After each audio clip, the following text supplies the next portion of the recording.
Hi, welcome to Skanda Krupa channel. ನಾನಿವತ್ತು capsicum ಗ್ರೇವಿಯನ್ನು ಮಾಡೋದು ಹೇಗೆ ಅಂತ ತೋರಿಸ್ತಾ ಇದ್ದೀನಿ. ಇದಕ್ಕೆ ಈರುಳ್ಳಿ, ಟೊಮ್ಯಾಟೊ ಮತ್ತು ಗೋಡಂಬಿಯನ್ನು ಸ್ವಲ್ಪ ನೀರು ಹಾಕಿ ಒಂದು 5 ನಿಮಿಷ ಕುದಿಸ್ಕೊಳ್ಳಿ. ಅದು ಕುದ್ದಾದ ನಂತರ ಅದನ್ನು ಸ್ವಲ್ಪ ತಣ್ಣಗಾಗಕ್ಕೆ ಬಿಟ್ಟು ಮತ್ತು ಅದನ್ನು ಪೇಸ್ಟ್ ಮಾಡ್ಕೊಳ್ಳಿ. ಗೋಡಂಬಿಯನ್ನು ಹಾಕೋದ್ರಿಂದ ಟೇಸ್ಟು ಚೆನ್ನಾಗಿ ಬರುತ್ತೆ.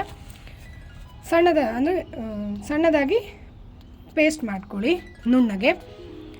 ಈಗ ಸಣ್ಣದಾಗಿ ಹೆಚ್ಚಿಡಿರುವಂತಹ ಕ್ಯಾಪ್ಸಿಕಮ್, ಹಾಗೆ ಅದಕ್ಕೆ ಶುಂಠಿ ಬೆಳ್ಳುಳ್ಳಿ ಪೇಸ್ಟು, ಸ್ವಲ್ಪ ಸಣ್ಣದಾಗಿ ಹೆಚ್ಚಿಟ್ಟಿರ್ತಕ್ಕಂತಹ 2 ಅಥವಾ 3 ಟೊಮ್ಯಾಟೊ, ಇದು ಈರುಳ್ಳಿ ಮತ್ತು ಕೊತ್ತಂಬರಿ ಸೊಪ್ಪನ್ನು ಹೆಚ್ಚಿಟ್ಕೊಂಡಿರೋವಂಥದ್ದು, ಅದಕ್ಕೆ ಸ್ವಲ್ಪ ಕಸೂರಿ ಮೇಥಿ, ಇಷ್ಟನ್ನು ಹಾಕಿ ಮಾಡಿದ್ರೆ ಇದು ಚೆನ್ನಾಗಿರುತ್ತೆ.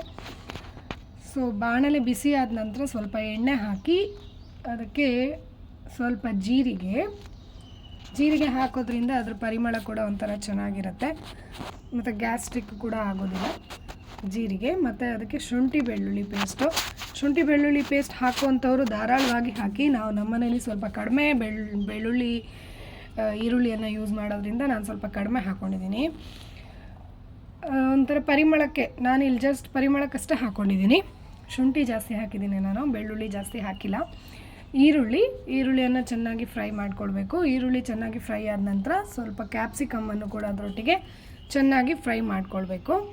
ಅದು ಒಂದು ಸ್ವಲ್ಪ ಎಣ್ಣೆಯಲ್ಲಿ ಚೆಂದ ಫ್ರೈ ಆದರೆ ಅದರದ್ದು ಒಂಥರ ಕ್ಯಾಪ್ಸಿಕಮ್ದು ಪರಿಮಳನೂ ಚೆನ್ನಾಗಿರುತ್ತೆ. ಇದರಲ್ಲಿ ಐರನ್ ಕಂಟೆಂಟ್ ಜಾಸ್ತಿ ಇರುತ್ತೆ ಕ್ಯಾಪ್ಸಿಕಮ್ಮಲ್ಲಿ, ಹಾಗಾಗಿ ಕ್ಯಾಪ್ಸಿಕಮ್ಮು ಒಳ್ಳೆಯದು ಆರೋಗ್ಯಕ್ಕೆ. ಮತ್ತು ಈ ಕ್ಯಾಪ್ಸಿಕಮ್ ಸ್ವಲ್ಪ ಫ್ರೈ ಆದ ನಂತರ ಅದಕ್ಕೆ ಟೊಮ್ಯಾಟೊ ಸೇರಿಸಿ ಅದ್ರ ಜೊತೆಗೆ ಸ್ವಲ್ಪ ಫ್ರೈ ಮಾಡಿ ಅದಾದ ನಂತರ ಸ್ವಲ್ಪ ಖಾರದ ಪುಡಿ, ಬೇಕಾದವರು ಗರಂ ಮಸಾಲ ಪುಡಿಯನ್ನು ಕೂಡ ಯೂಸ್ ಮಾಡ್ಕೊಳ್ಬೋದು. ನಮ್ಮ ಮನೇಲಿ ನಾನು ಯೂಸ್ ಮಾಡೋದಿಲ್ಲ, ಹಾಗಾಗಿ ಹಾಕಿಲ್ಲ. ಕಾಶ್ಮೀರಿ ರೆಡ್ ಚಿಲ್ಲಿ ಪೌಡರ್ ಹಾಕಿದ್ರೆ ಕಲರು ಚೆನ್ನಾಗಿ ಬರುತ್ತೆ. ಅದಾದ ನಂತರ ಸ್ವಲ್ಪ ರುಚಿಗೆ ತಕ್ಕಷ್ಟು ಉಪ್ಪನ್ನು ಹಾಕ್ಕೊಂಡು ರುಬ್ಬಿಟ್ಟಿರ್ತಕ್ಕಂತಹ ಪೇಸ್ಟ್, ಈರುಳ್ಳಿ, ಟೊಮ್ಯಾಟೊ ಮತ್ತು ಗೋಡಂಬಿಯ ಪೇಸ್ಟ್ ಹಾಕಿ ಅದನ್ನು ಚೆನ್ನಾಗಿ ಮಿಕ್ಸ್ ಮಾಡಿಕೊಂಡು ಒಂದು 3 ನಿಮಿಷ ಕುದಿಸ್ಕೊಳ್ಬೇಕು ಚೆನ್ನಾಗಿ. ಸ್ವಲ್ಪ ಕಸೂರಿ ಮೇಥಿಯನ್ನು ಹಾಕಿ ಒಂದು ಮುಚ್ಚಳವನ್ನು ಮುಚ್ಚಿ 2 ರಿಂದ 3 ನಿಮಿಷ ಕುದಿಸ್ಕೊಳ್ಳಿ.